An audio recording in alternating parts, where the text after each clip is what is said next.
Today is Saturday, May 23rd, 2020, and oh my god, am I late with episodes. Hello, Fiendlings, how the hell are you? I just got back from another robot test down in LaPorte where I breathed in dust, fiberglass dust, paint, and Garaaga only knows how many other allergens and toxic thingies. Good thing the test went well. It was also the first time I've really left the house and been in the company of another human since mid-March.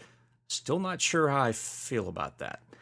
Because I hadn't been expecting a field test, my code was in a shambles and I had to work a lot of hours, which resulted in me only getting about 3 hours of sleep before leaving for LaPorte. I'm getting old, folks. Took me 2 days to recover from an all-nighter. In my 20s and early 30s, I could and did that kind of thing on a regular basis, usually for several days on end. There's a reason I went gray early. But that's all handled, except for now I'll be heading to Austin next week to do kind of more of the same. So, yeah, that's how things are going to go on. I rarely rent movies, but after seeing a tweet, I kind of remembered that a film titled Underwater was released. I'd actually been waiting to see it in the theater, but that didn't happen. Now, when the first teaser trailer came out for the movie, I received several tweets and pings. Several asked if Hollywood had already stolen the black and made it into this. Others were decrying it for other reasons. But someone asked, will you see it? I did see it, and I had intended to. It was an hour and 40-minute bottle story that starts with a bang and does not let up. I fell in absolute love with one of the characters immediately. It was a great spin on the "there must be someone nuts in this outfit" trope. The special effects were pretty damn good. There were few jump scares that were out of place. Jump scares are a pet peeve of mine. And it had the ominous feeling that you'd expect with being so many kilometers below the ocean's surface. In short, I found it entertaining, enjoyed the score, and the dialogue was delightful in places. Your mileage may vary. Feel kind of funny talking about sci-fi when we're about to descend into the Indus Valley amidst Alexander the Great's push for world domination. Talk about cognitive dissonance. So get your head back out from under the ocean, throw away your pressure suit, and don a tunic.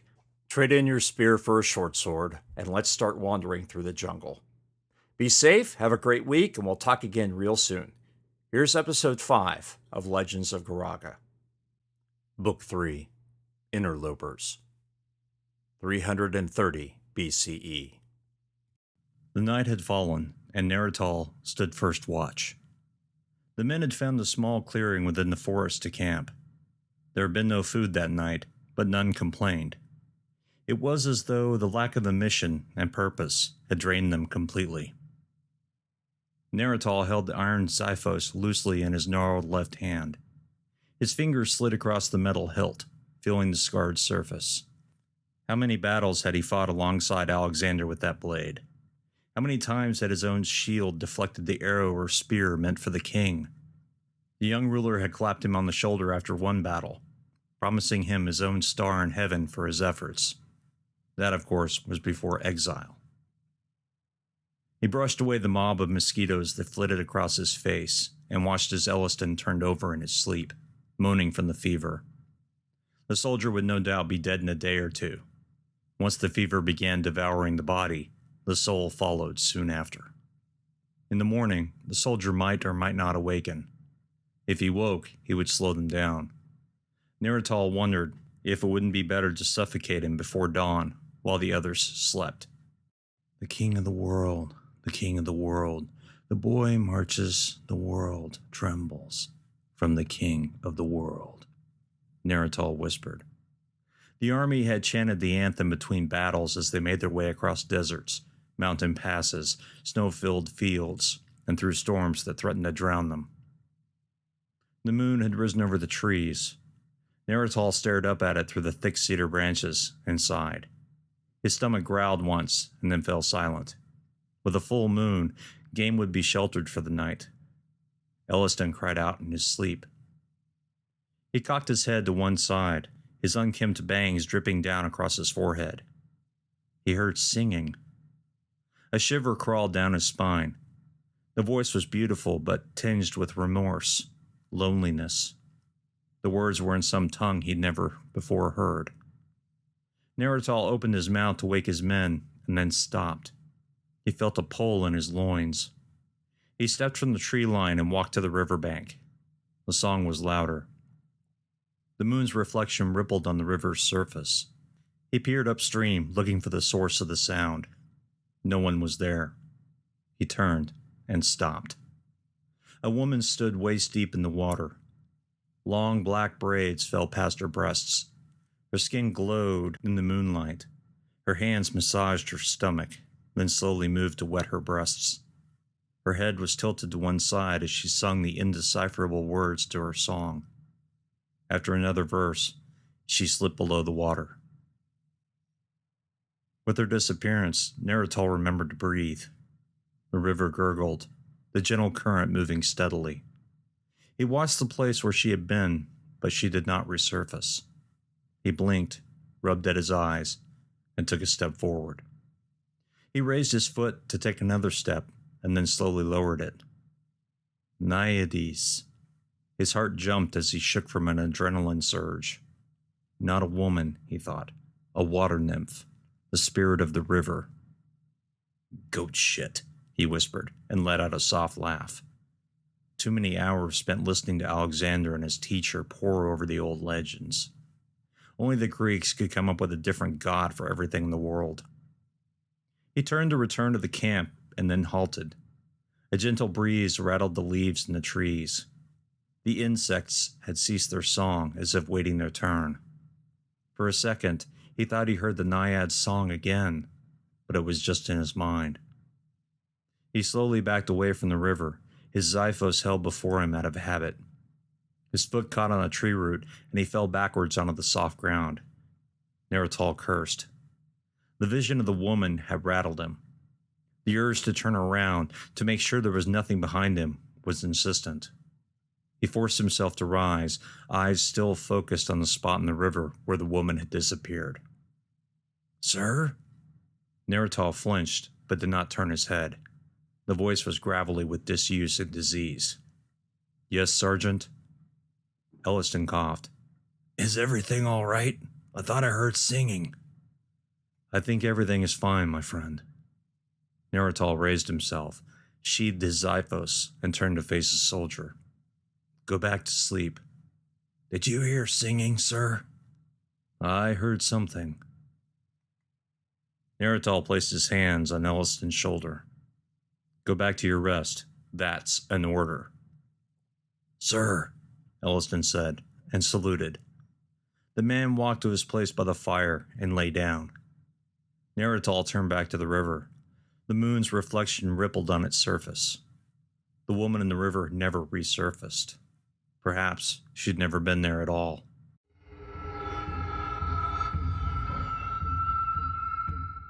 The rest of his watch was uneventful.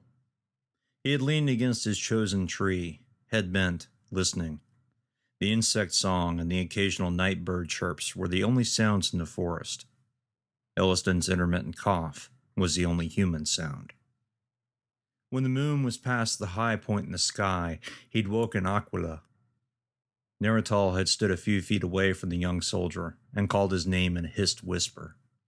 As expected, Aquila's hand immediately touched the hilt of his Xiphos, and his eyes flew open. Naiad had smiled. Discipline. Over a year in the Scouts, and the young soldier had learned all the lessons Naiad had taught.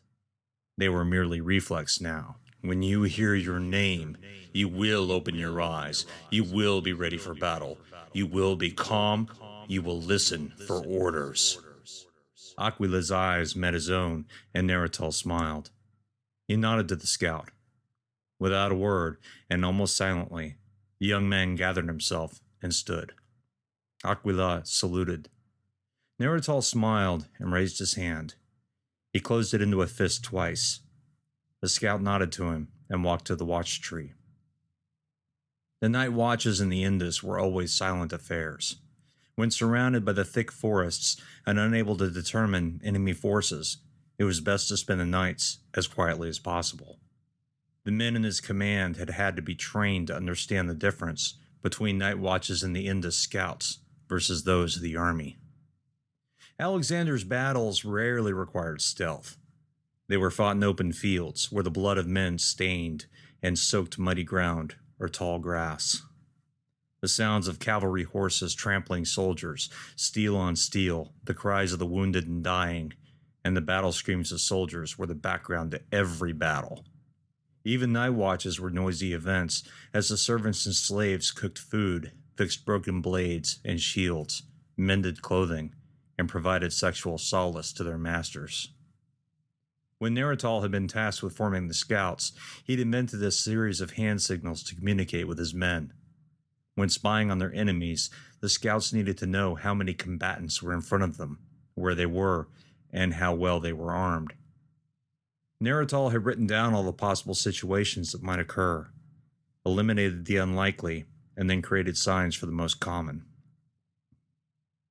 When a scout left watch and passed the responsibility to the next soldier, the previous watch scout raised his hand and closed the fist once for uneventful, twice for undetermined activity, and 3 times for known combatants in the area.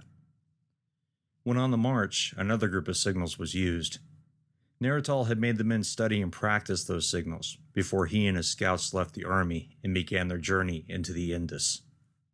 Aquila was one of the men that found the signs difficult to learn, but over time he had committed them to memory, like all the others. Nerital lay down in the young man's spot.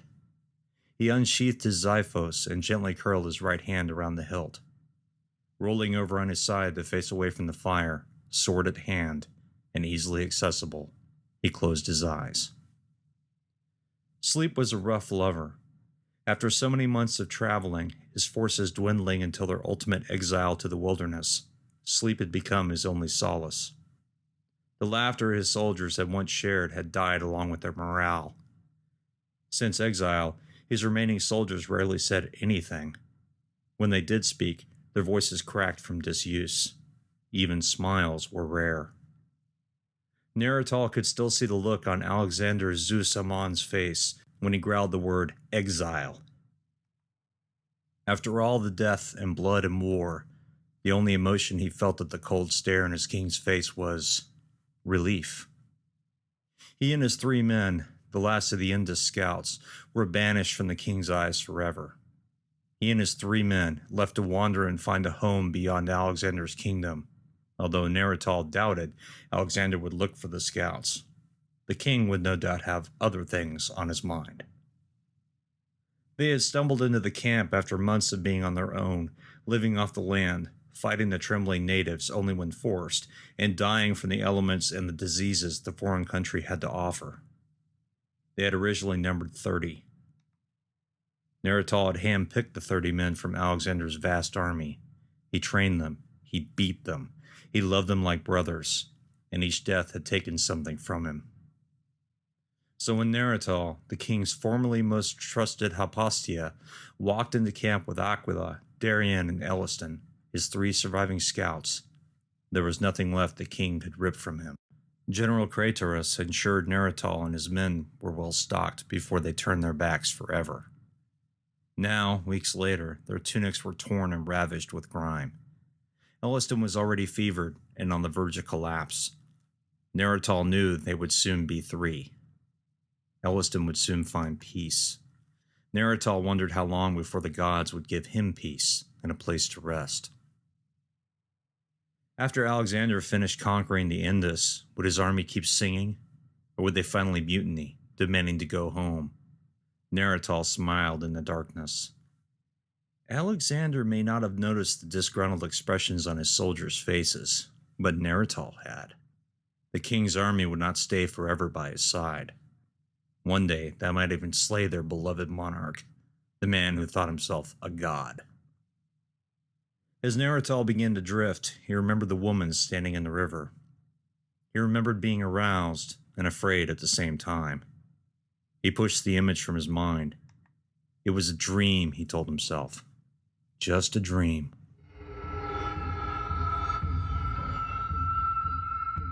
Nerital opened his eyes and stared into the cloudless purple sky.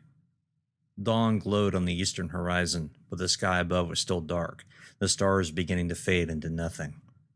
The fire pit smoked, but no flames uttered from its ashen remains. He looked to his right and saw Aquila sleeping on his side, his own xiphos held loosely in his fingers. Nerital smiled.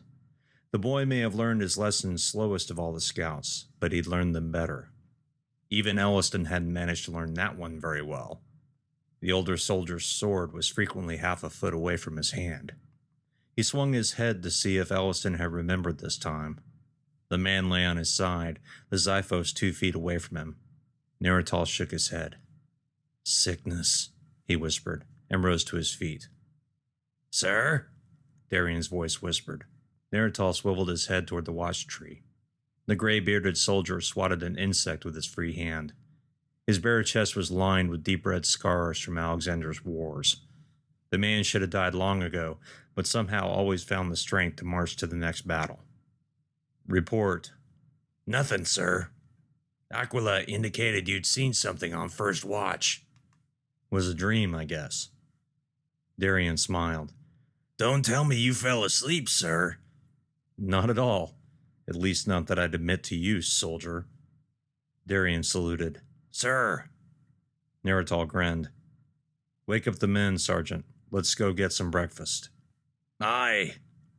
He watched the old soldier walk to the fire pit and then turned to look through the forest. The trees were thick. At night, one might see the faces of gods or demons in them.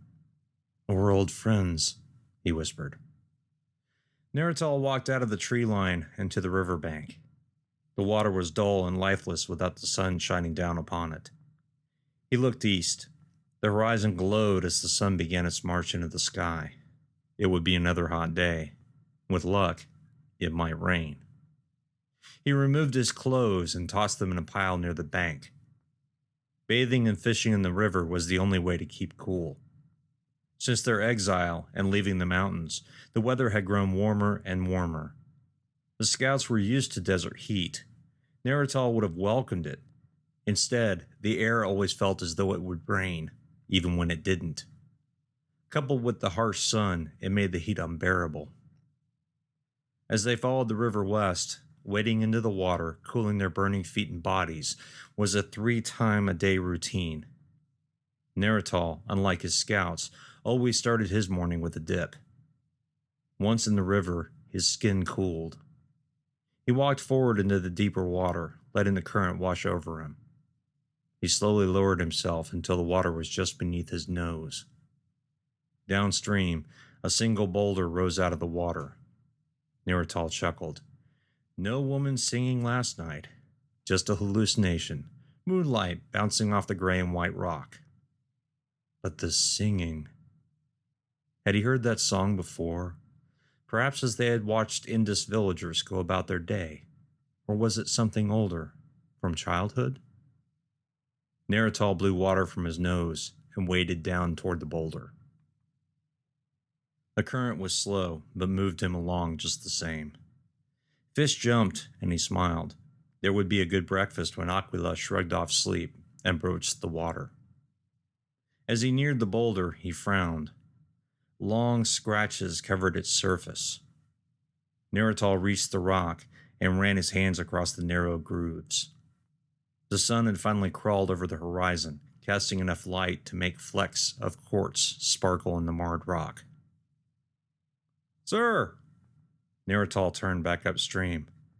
Aquila held a long stick with a sharp point. "Yes?" The young man smiled. "You're going to scare the fish!" "My apologies to the fish." Aquila said nothing, but continued to smile. Nerital heaved a sigh. "You're right, soldier." He climbed atop the boulder and waited. Aquila nodded to him. The young man had been taught by his father how to fish with spear and net, or so Aquila had claimed. Nerital had never seen anyone fish with such success. "When father would take me to the river, we would stay until I speared enough for us to have dinner. If I didn't, we didn't eat." Nerital didn't doubt the story. Aquila joined the army very young, and already the boy was covered in scars. His father had been a brute, that much was clear. But Aquila was a good-natured man, if a bit serious. Nerital wondered if he would treat his children the same way, if he had any. Aquila stood knee-deep in the water, the makeshift spear held just above the river's surface. Nerital watched the man's eyes scan across the water, searching for movement. Aquila's lip twitched once, twice, and then the spear moved with a speed Nerital thought impossible. Aquila lifted the spear, smiling at the large gray and black speckled fish flopping from its end. He walked back to the bank and pushed the fish off the spear and into the grass before wading back into the river. Nerital leaned back on the boulder and stretched. He closed his eyes. The dawn sun warmed his face and skin. Before long, it would become a source of misery rather than comfort. The sound of the spear splashing the water caught his ears, and he smiled. Aquila would make sure they had a good breakfast.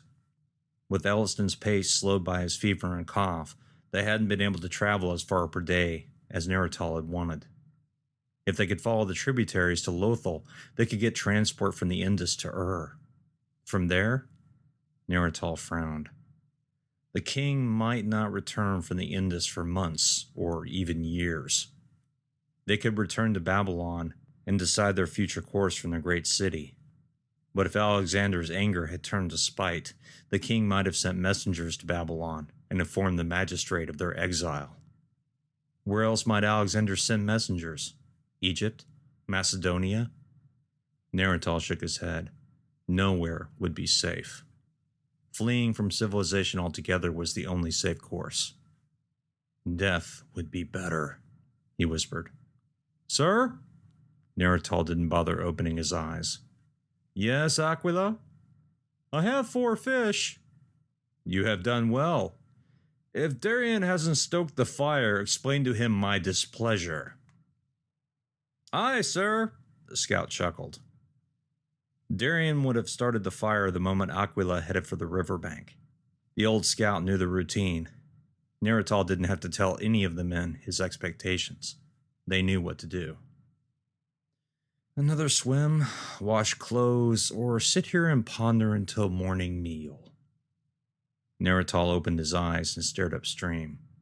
The sun was higher, brighter, and shimmering in the humid morning air.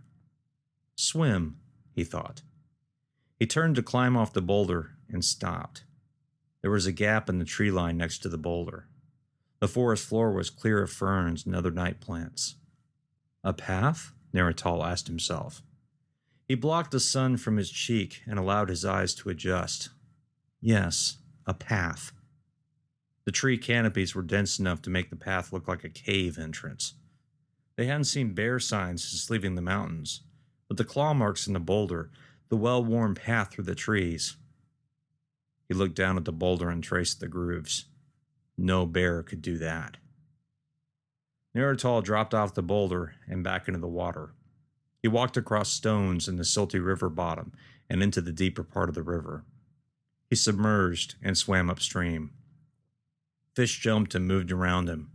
Each stroke wakened his muscles and cleared sleep from his mind. Another day of marching to look forward to. Another day of trying to keep Elliston alive. Another day of fighting mosquitoes in the intense heat. Another day. He ceased swimming and headed for the bank. Already he could smell the fish cooking on the fire. Belly rumbling, Nerital walked to his pile of clothes and carried them into the camp.